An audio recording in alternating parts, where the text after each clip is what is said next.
شروع کرتا ہوں اللہ کے نام سے جو بڑا مہربان نہایت رحم کرنے والا ہے۔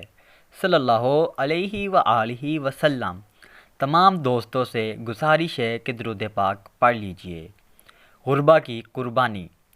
حضور خاتم النبیین صلی اللہ تعالی علیہ وآلہ وسلم نے فرمایا، جو شخص غربت یعنی صاحب نصاب نہ ہونے کی وجہ سے قربانی نہ کر سکے، اگر وہ ذی الحج کے پہلے 10 ایام میں بال اور ناخن کاٹنے سے رکا رہے، پھر بعد نماز عید حجامت وغیرہ کروا لے تو قربانی کا ثواب پائے گا۔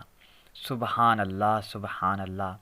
یہ عمل مرد اور عورت دونوں کے لیے ہے۔ ایسا شخص جس کو ایک ذی الحج تک ناخن اور زیر ناف بال کاٹے ہوئے 31 دن گزر گئے تو وہ اس حدیث پر عمل نہیں کر سکتا، کیونکہ یوں اس کے 41 دن گزر جائیں گے اور 40 دن کے بعد گناہ شروع ہوتا ہے۔ سبحان اللہ۔ اللہ پاک سے دعا ہے کہ ہمیں عمل کرنے کی توفیق عطا فرمائے، اور آپ بھائیوں سے گزارش ہے کہ ثواب کی نیت سے شیئر لازمی کیجیے۔